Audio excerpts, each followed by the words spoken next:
Hi, my name's Ed. I just, you know what we're talking about from the name of my YouTube channel. And I'd just like you to know, despite what my wife says, I just want you to know I'm 78 years old. I'm Canadian. And I'm very interested in this subject. And today I want to talk about the story of in the Bible about Noah's Ark. I have a friend, pastor that I think I mentioned before that I have meetings with, and we discuss many of these stories, and we disagree on a lot of things. But he says that when he's doing a sermon, if he's telling a Bible story, he embellishes on the story, and that seems to be okay. So that's what I'm doing. I'm telling the Noah's Ark story, and I'm going to embellish on the story a little bit. Okay, so God calls Noah into the office and said, Noah, did you get my memo? Noah said, yeah, I sure did. And has some questions about what you're talking about on there. First of all, two things. You're talking about making a boat, and me and my family going in the boat, and then you're going to flood the earth and kill everything on the earth except us. Is that more like, yeah, that's kind of the story. Okay, first question. God, is this really necessary? Well, Noah, in my opinion, yes it is. Look, you know the story. Yeah, I know the story, God. You said it begins at the beginning, the very beginning. It says, once upon a time. No, Noah, it doesn't say once upon a time. It says in the beginning. Okay, in the beginning. So you tell the story about creating people and all that, and apparently it's not going so well. That's right. Okay, God, well, what is the problem? You mentioned violence.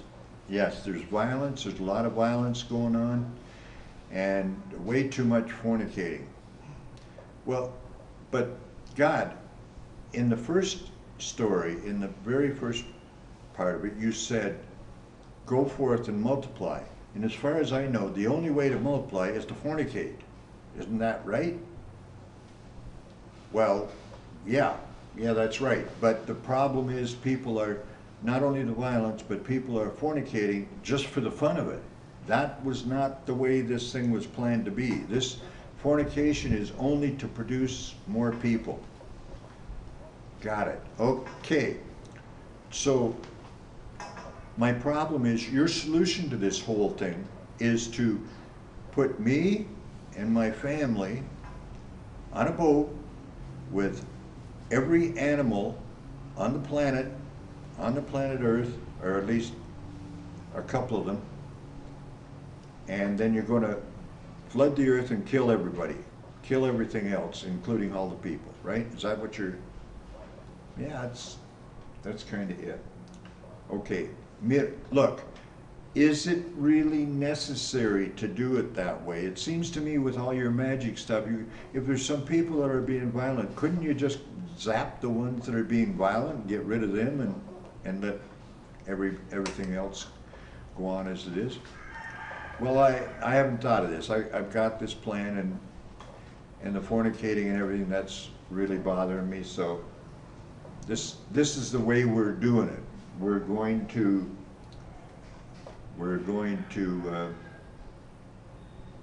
flood the earth and start all over. Oh, okay, God, so I see what you're doing. Basically, you're rewinding this back to the creation, your first creation, right? And it didn't go the way you wanted it, so now you're basically wiping everything out, everything off the earth, and you're going to start with a new family. Well, first of all, I mean, me and my family, I've been around for 600 years, right? And me and my family, I think we're pretty good people. I agree with you there and everything. But have you ever considered the possibility, the problem, that maybe It's the incest that caused all this problem. I mean, after all, even in our case, there's me and my 3 sons and our wives. So once we produce the next generation, where do we go from there? We got no choice but to be fornicating with each other to produce more people. And have you considered the possibility that this kind of, I think it's eventually called inbreeding, doesn't work? And maybe the idea that people become more violent or mentally unstable or whatever is caused by it. Well, it's too late to talk about that. Look, this is the new plan, we're going with it. Okay, God, that's the other part that I'd like to discuss with you.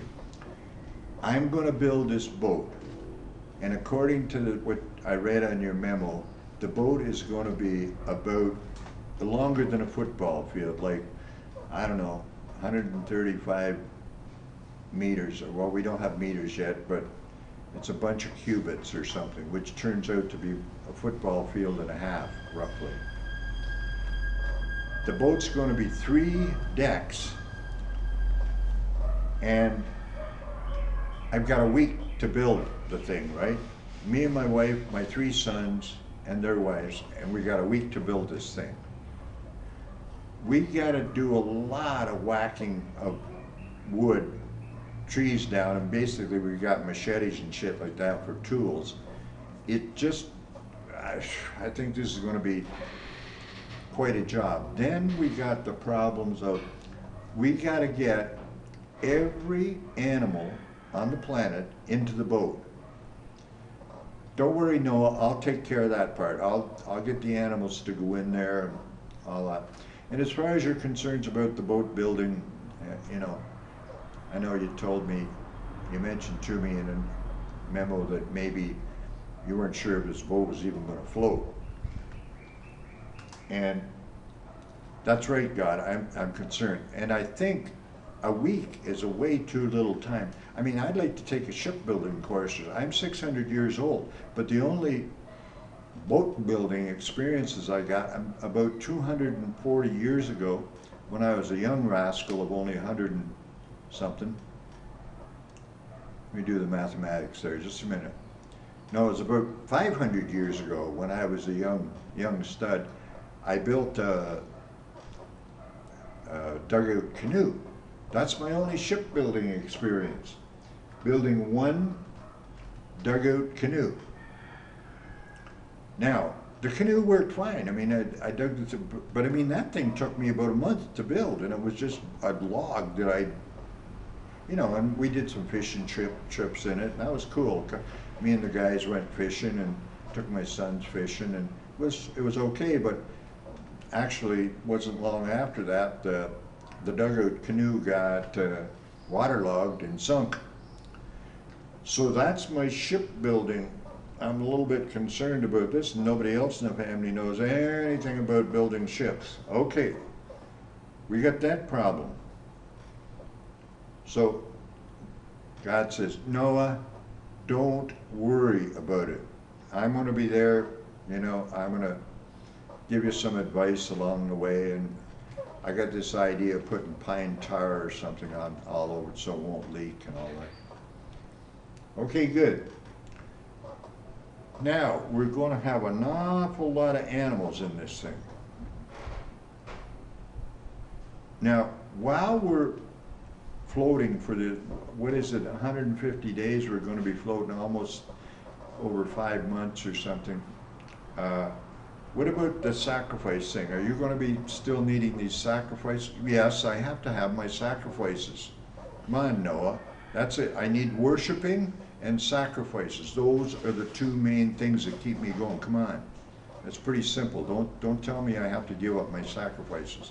Well, no, but we got to have some extra animal. How about if we what if we have a big sacrifice instead of a bunch of little ones? We'll put an extra elephant on there. Oh boy, that's going to be a problem. We've already got to have 2 elephants on there. Or is it, are elephants the clean ones or the unclean ones? Because in the memo, I got a couple of different memos, and one you were talking about unclean animals. With the clean animals, we were going to have 7, and with the unclean ones, we were going to have 2 or something. And I'm a little confused about that part of it, but I guess that's your problem, God. You're gonna put on there. Okay, but there's a whole lot of, I mean, I think we should have done a feasibility study on this thing, because I don't think it's going to work. I mean, what are we going to do about, like, lions? We got a couple of at least a couple of lions. Is there going to be 7 lions or 2? One or the other. Okay. Either way, lions need a lot of meat, and for 5 months they're going to be looking. They're going to want to eat the zebras, and if they eat the zebras, we're going to end up with no zebras when this thing's over. I don't know. It seems. Then there's another huge problem. What about the shit? Excuse my French, but you know, there's going to be a lot of shit on this boat, right? Yeah, well, yeah, that's right, Noah. There's going to be a lot of shit, but you're each going to have a big shit shovel, and you know, and everybody can do their bit. Well, I got my calculator out and I did a little bit of work on this, and it sounds to me like we're going to have, each of us would have to shovel several tons of shit every day to keep this Ark from not being overflown and sunk with shit. Okay, we'll work that out as we go along. Don't worry about it. Just, okay, look, you got a week to do this thing. Just get the hell to work. Okay, so how's this? Now, there's one other thing. What about when the sailing trip is over after the 5 months? How does that work out? What the hell are we going to do with all these animals? Well, don't worry about it. I'm just going to give them a message, you know, put a message in their heart, tell them where to go back. Do you know anything about geography, God? Sorry, I mean, I'm 600 years old and I've learned a little bit about geography. Some of those critters are going to have to cross oceans and stuff like that. Don't worry about it. I'm going to use the magic stuff to do all that. They'll get there wherever they have to go. So you're going to get the penguins back to the Antarctic, and no, don't worry about that. Just build the damn boat. Okay, God, we're at it. Okay, let me think of, are there any, okay, Noah, any other last minute problems? Yeah, where am I going to get, I mean, it seems to me like I need a lumber mill to build all the lumber. This thing's, I don't know, there's going to be thousands of chunks of like 2x4s and boards and stuff like that we're going to need for this thing, no? Okay, don't worry about that. We're going to help you out. I don't know. I saw this movie, and we might have a couple of giants come in and give you a hand, you know, with some of the heavy lifting, getting the lumber and everything ready. Okay, Noah, any more questions? No, I think that's about it, God. I think. Okay, we're going with this thing, eh? All right. I'll get the wife and the kids, and we'll get started with our machetes, chopping up these boards and stuff, and collecting a bunch of pine tar, and we're going to give it a shot. I still don't think it's going to work, but don't worry about it, Noah. It's going to work, for sure. Okay, that's it for the story of Noah and how we got all the animals on the boat